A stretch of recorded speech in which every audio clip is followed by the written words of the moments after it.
Bienvenidos al tema 2, Sistema nutricional. El aparato nutricional alberga el sistema respiratorio y digestivo. En esta lección, estaremos analizando elementos esenciales del sistema respiratorio. Sistema respiratorio. Todas las células animales necesitan oxígeno para cumplir sus actividades vitales. Como resultado de las mismas se forman, entre otros desechos, cantidades variables de dióxido de carbono. Es indispensable, por tanto, para garantizar la salud de los tejidos, un aporte constante de oxígeno y una eliminación estable del carbónico producido. Para que se cumplan exitosamente las funciones encomendadas al aparato respiratorio, es indispensable la concurrencia de una serie de condiciones mecánicas y físicas. En primer lugar, el aire utilizado debe mantener ciertos niveles de pureza, humedad y temperatura. En segundo lugar, es imprescindible la presencia de un aparato de ventilación que impulse la columna aérea que llena permanentemente los conductos. En tercer lugar, es necesaria la instauración de presiones negativas entre las hojas serosas de los sacos cavitarios donde se alojan los órganos fundamentales del aparato. De cumplir el primer requisito se encargan las mucosas que tapizan los conductos iniciales, profusamente irrigadas y bien provistas de glándulas mucosas y de cilios. De cumplir el segundo, las estructuras torácicas pasivas y los músculos respiratorios. De cumplir el último, las pleuras. El sistema respiratorio consta de una porción de conducción, una porción respiratoria y un mecanismo de bombeo, mediante el cual el aire es alternativamente inspirado y expirado a partir del sistema. La porción de conducción es por la que pasa en aire para alcanzar la porción respiratoria, donde tiene lugar el intercambio de gases. Comprende, como parte externa, nariz, cavidad nasal, parte de la faringe, laringe, tráquea y como parte interna los pulmones, bronquios y bronquiolos, así como los bronquiolos respiratorios. La porción respiratoria comprende bronquiolos respiratorios, conductos alveolares, sacos alveolares y alveolos pulmonares. Los componentes esenciales del aparato de bombeo son los dos sacos pleurales que envuelven los pulmones, el esqueleto del tórax y músculos asociados, el diafragma. Los órganos que forman el aparato respiratorio son la cavidad nasal, la faringe, la laringe, la tráquea, los bronquios y los pulmones. Los pulmones son los órganos centrales. En ellos se localizan las membranas capaces de permitir el intercambio de gases entre el aire atmosférico y la sangre. Es conveniente señalar que un segundo intercambio tiene lugar en la intimidad de los tejidos entre el plasma y los protoplasmas celulares a través de las membranas citoplasmáticas. La faringe es un vestíbulo común para los aparatos respiratorio y digestivo, por ella pasa, además del aire inspirado y expirado, el bolo alimentario.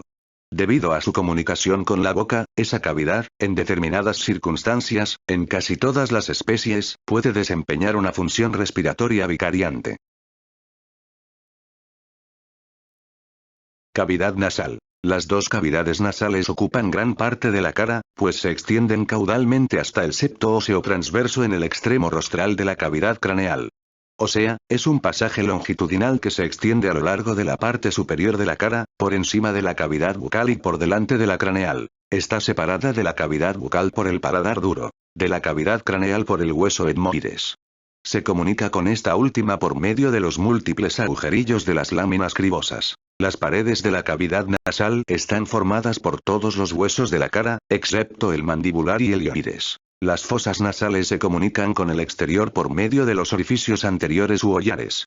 Están limitados por dos alas que se encuentran arriba y abajo formando las comisuras. La comunicación con la faringe es a través de los orificios posteriores o coanas. En el caballo, el septo, tabique nasal medio, está unido a todo lo largo del paladar duro de modo que cada cavidad nasal se comunica con la faringe a través de una abertura separada llamada coana.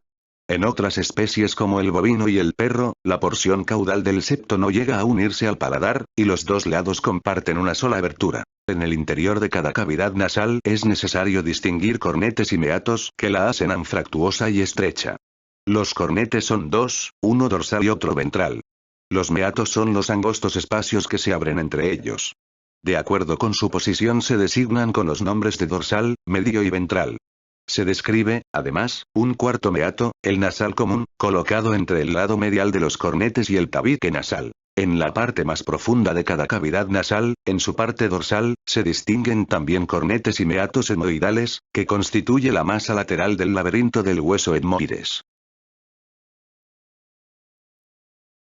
La faringe es un conducto en forma de saco infundibuliforme de paredes musculares, deprimido en sentido transversal, que se halla situado entre las astas mayores del hueso hyoides.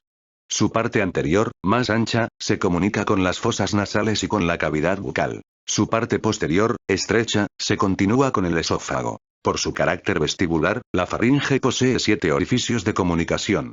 2 coanas, que comunican con la cavidad nasal. El istmo de las fauces, que comunica con la cavidad bucal. El orificio laríngeo, que ocupa la mayor parte del suelo y comunica con la laringe. El orificio esofágico, que comunica con el esófago. 2 orificios para los tubos auditivos, conductos que permiten acceso al oído medio. La laringe forma la conexión entre la faringe y el árbol traqueobronquial. Se encuentra por debajo de la faringe y por detrás de la boca, suspendida de la base del cráneo por el aparato hyoideo. En la mayoría de las especies, está contenida en parte entre las ramas de la mandíbula y en parte se extiende dentro del cuello, en donde su esqueleto cartilaginoso se reconoce muy fácilmente con la palpación del animal vivo. Se une por detrás con el primer anillo de la tráquea, membrana cricotraqueal, y por delante con el hueso hyoides, membrana tiroidea.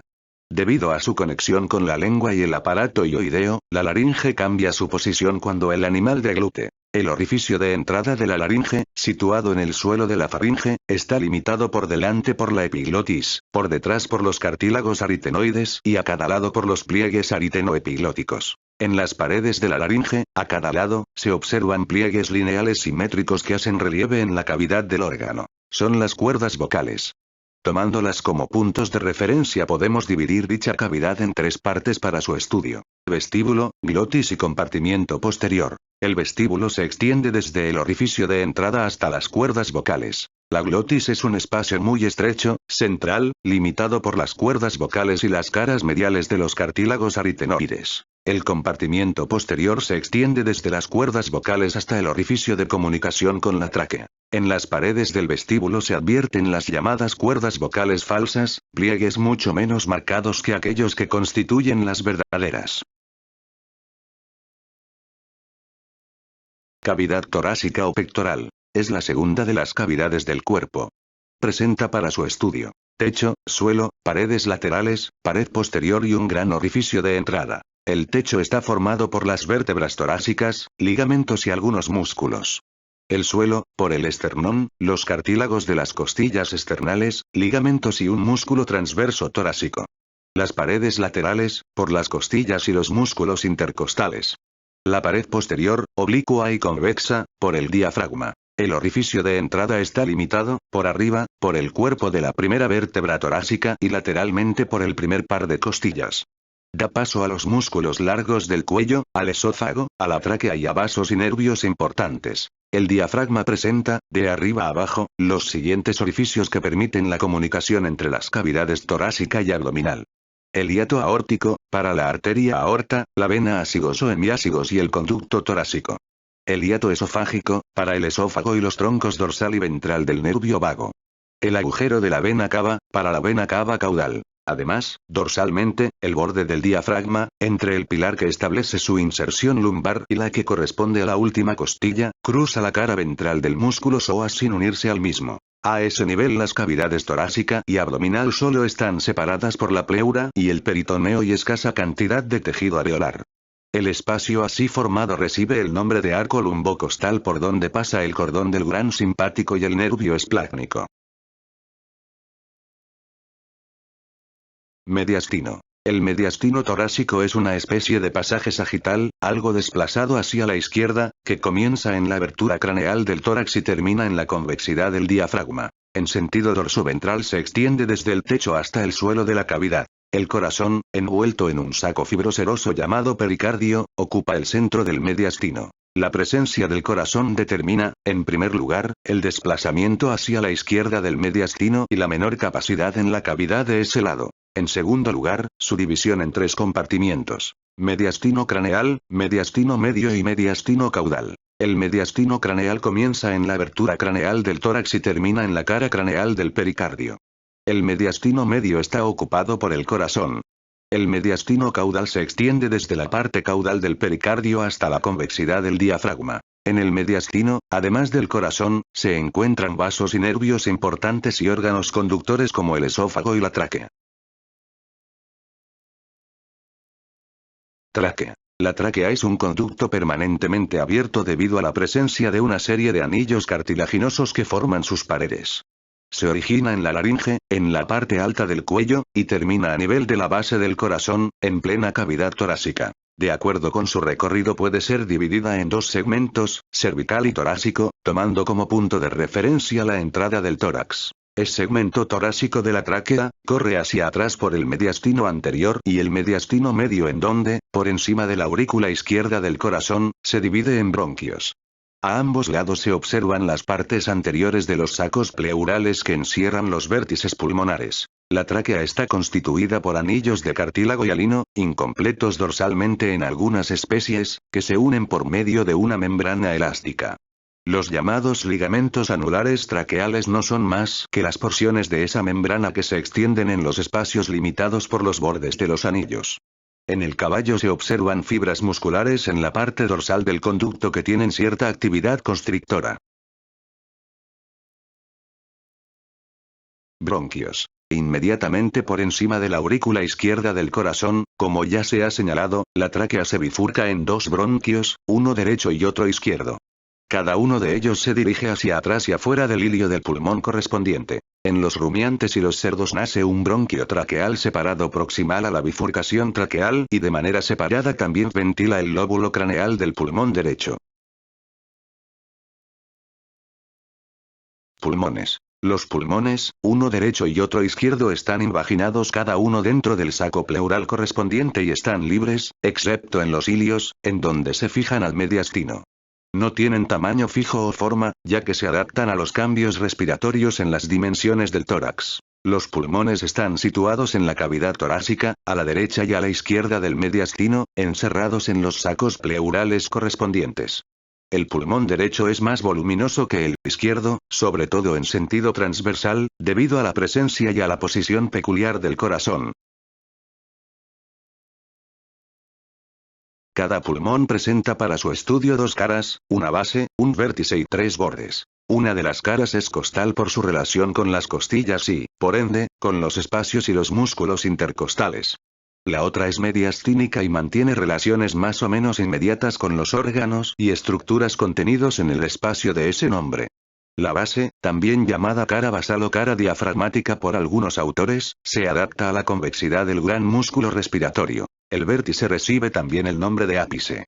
Irregularmente prismático, se localiza en el mediastino anterior y se pone en relación con la parte correspondiente del saco pericárdico y con las estructuras contenidas en ese compartimiento mediastinal. De los bordes, el dorsal se aloja en el surco existente a lo largo de los cuerpos de las vértebras torácicas. El ventral, más delgado y más corto, forma la escotadura cardíaca. A nivel de esa escotadura el pericardio se pone en relación con la pared torácica. Un tercer borde, el basal, enmarca la base del órgano. Poco marcado a nivel de la cara mediastínica, a veces crea dificultades en la descripción cuando se observa el pulmón aislado. En la cara mediastínica, además de una serie de impresiones dejadas por el corazón, el esófago, la aorta, la vena cava anterior, se encuentra el hilio del pulmón. Por allí penetran en el órgano el bronquio, la arteria pulmonar, la arteria bronquial y los nervios correspondientes. Salen los linfáticos y las venas pulmonares. Todas esas formaciones, envueltas en una especie de manguito seroso dependiente de la pleura mediastínica al reflejarse en su camino hacia la superficie pulmonar, constituyen la llamada raíz del pulmón.